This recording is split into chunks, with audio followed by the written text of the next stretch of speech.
تفضل. بسم الله الرحمن الرحيم، والصلاة والسلام على رسول الله. هذه القصة قديمة شوي، يمكن عمرها 70-80 سنة أو أكثر. هذا رجل من أهل اليمن، وسافر إلى أحد دول الخليج يشتغل فيها. أبوه موجود في البلد، ونسيبه زوج أخته موجود مع أبوه، صايرين بينهم يعني زي تقول أعمال. فالرجل هذا حصل خير في هالدولة الخليجية، والكلام هذا قلت لكم قديم جدا، يعني ما كان فيه المراسلات الخاصة بالجوالات، يمكن بعد يرسل الأخبار مع شخص بيروح البلد، حتى الرسائل كانت معدومة. حصل له ما شاء الله تبارك الله مبلغ، وأبوه كلمه قال يا ولدي، قال نعم، قال ترى إن عندنا مزرعة وراعيها يبي يبيعها، وهذه فرصة ثمينة نحن نشتريها، وأنت خليك في غربتك وحنا نقوم باستصلاح المزرعة. يقول الولد يوم جاني الرجال وعطاني خبر أبوي وأن أبوي يحرص على هالمزرعة، قلت خير إن شاء الله. يقول أشوف لي رجال بيروح لديرتي، يقول وأعطيه المبلغ اللي عندي كله. المبلغ كبير في ذاك الوقت، يعني كان يمكن يعادل ما يعادل 80,000 ريال سعودي، بس في ذاك الوقت يعادل 800,000 ريال. أرسلت الولد المال مع الرجال هذا اللي بيروح لديرتي لأبوي. أبوي يشترى المزرعة وسجلها باسمه، يقول وقام يشتغل فيها هو نسيبي. أبوي ما يعرف يقرأ ولا يكتب، ولكن نسيبنا هذا ما هو حفظ الصك عنده. قال يا فلان، قال نعم، قال إذا جاء ولدي أعطى صكه. النسيب خذ الصك وحطه في صندوق خشبي قديم عنده ونساه. قعدوا حوالي 20 سنة يشتغلون في هالمزرعة. كل أهل المدينة وكل أهل القرية اللي فيها المزرعة هذه يظنون المزرعة للأبو للشايب، ما يجابوا خبر الرجال هذا المغترب. فيشتغلون فيها وعمروها ويبيعون فيها من أرزاق ويشغلون عمال عندهم، وانهضت المزرعة نهوض عظيم. الرجل المغترب هذا بعد 20 أو 30 سنة أكثر بعد رجع للبلد. يوم رجع للبلد أبوه متوفي، هو خابر إن ما يدري عن هالأموال اللي حولت إلا نسيبه أبوه. فراح لنسيبه قال يا أبو فلان، قال نعم، قال تذكر أنا محول الأموال لأبوي، وأن أبوي توفى الآن، وأنا معي إخوان وخوات ويمكن يدخلون معي في الشراكة في المزرعة. قال والله أنا الكلام هذا من أكثر من 30 سنة وأنا ما أذكر. قال طيب وين الصك؟ قال والله أنا أذكر الصك إني حافظه عندي، لكن أبى أدوره كان عندي ولا عند أبوك والله ما أدري.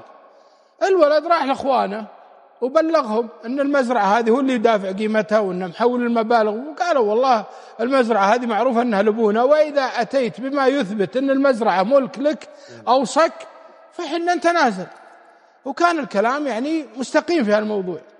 يقول دورت في أوراق أبوي، دورت ما لقيت شيء. جيت لنسيبي زوج أختي اللي كان يشتغل مع أبوي، قلت يا فلان أنا الصك الظاهرنا عندك. قال أنا بدوره، دوره ما لقى. رفعه قضية على المحكمة بإثبات الأرض إنها له، وإنه محول الفلوس على أبوه وعلى نسيبه علشان يشترونها له. الإخوان اعترضوا وقالوا والله هذه من عرفنا العلم وهي حقت أبونا، وأخونا هذا المغترب ما ندري هو حول ولا ما حول. طلب الشهادة من النسيب، ويوم جاء الشيخ وجاب النسيب وقال له تشهد أن الأرض هذه لفلان بن فلان المزرعة. قال والله أنا كبير ولا أذكر، يوم نشتري المزرعة هذه كان عمري 50، الآن عمري فوق 90 أو 85 سنة، فما أقدر والله أقول لك أتيقن أن الفلوس حولها ولا ما حولها. قال والصك؟ قال ما أدري عنه.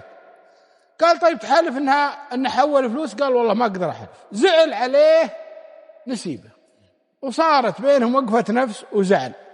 طبعا في هذه الحالة يوم ما أثبتت، الشيخ أثبت أن المزرعة مشاعة وتتوزع قسمة ورثة. الرجل هذا مبلغ كبير اللي كان محوله مأمل على أنه إذا جاء من الغربة أنه يعيش في المزرعة ويكون حياته. زعل على نسيبه زعل شديد، حتى أدى الأمر إلى أنه يقاطعه ولا يكلمه. مرض النسيب وجاءه وذكره، قال ابن الحلال تذكر؟ قال ماني متذكر، أنا لو أتذكر قال قلت شيء عند القاضي. توفي النسيب، وذاك زعلان عليه، لا حضر عزاه ولا حضر مرضه، مما أدى إلى أن عيال النسيب أيضا يزعلون عليه. قال ليش يزعل على أبونا؟ خلاص أبونا شهادة حقه وبس.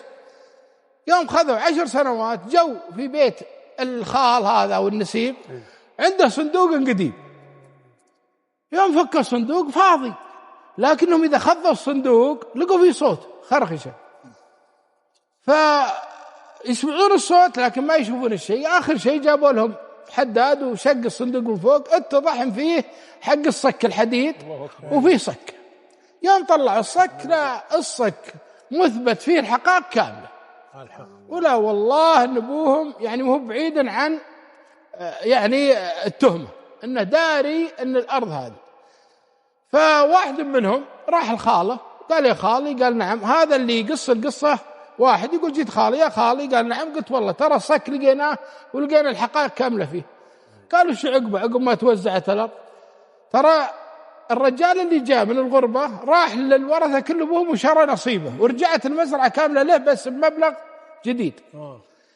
رجع الولد هذا رجع لإخوانه قال يا إخواني الحين اتضحت الرؤيا، أبونا توفى، ولكن لازم الآن نبري ذمة أبونا، لا على الأقل في شهادته. قالوا هذا ما حضر عزا أبونا ولا جاء يزور أبونا وهو مريض، ولا هو قد ما احنا برايحين حتى نعلمه بشيء. قال أنا بروح له. هو الولد يعتبر الولد الخامس، هم 6 عيال. يقول جيت وقلت يا خالي العلم هالسلام وبيك تحلل أبوي وتبيحه. قال والله ما حلله ولا بيحه إلا أن ترد إلي دراهم. قال أنا أتكفل بها. قال خلي 2 يشهدون، جايبين أنا أقول أنا جايبين معي رجالين يشهدون في الموضوع هذا، ها تشهدون أن الرجال هذا بيتسدد عن أبوه؟ قالوا نشهد. يقولوا أكتب على نفسي ورقة أني أسدد له ما يعادل 5000 ريال سعودي شهريا حتى أو في المبلغ كبير في حدود 700,000 ريال سعودي. يقول قعدت فيها أسدد من راتبي، لكن راتبي ما أنا متقاعد وأبي أبري ذمة أبوي، فخفت أني أتوفى قبل ما أسدد، فاضطريت أني أخذ قرض من البنك وسددت المبلغ كامل عن والدي لهذا الرجل، أبي أبري ذمته وحلل أبوي وباحه. ولكن والله يا أبو عبد العزيز الله يعلم بالحال، الظروف صعبة والآن أنا ملتزم للبنك. فأنا ذكرت قلت الحمد والشكر لله، أبشر بالخير، وأنت يعني أبريت ذمة أبوك وهو في قبره، وهذا من نعم الله واللي فضلك. لكن أنا من رأيي أنك تجلس مع أخوانك وتذكرهم بالله، وهذا حق عليهم والمفروض يسددون لك أو يشاركونك في القسط اللي في البنك. وكذلك تبلغ خالك إذا ما ساهموا معك أنه يشتكيهم، لا تخلي الموضوع يمر بهذه الطريقة. اللي أنا أقصده دائما أموال اللي فيها شبهات ولا الورثة يفترض أنها تفصل فيها ويكتب فيها. قبل أمس كنا نتكلم أنا ويا أبو محمد صالح الفنتوخي، يقول من جمال القصة أن الواحد إذا صار عليه دين أنه يكتب الدين على طول. فالمفروض يا أخوان إذا أنت حولت لأحد فلوس ولا هو حول لك ولا سلفت ولا سلفك ولا شرع عنك ولا شرعت، تسجل الكلام هذا كله لو أنه أعز صديق لك. ليش؟ حتى حقوق لأبنائك وأبنائه واللي لك واللي عليك. وأنا من هالبرنامج أناشد الأبناء أنهم يرجعون عن يعني تعنتهم، أنهم يساعدون أخوهم في تسديد هذه المبالغ لخالهم. أسأل الله العلي العظيم أن ينفع بهالقصة، وجزاكم الله عني كل خير. الله خير.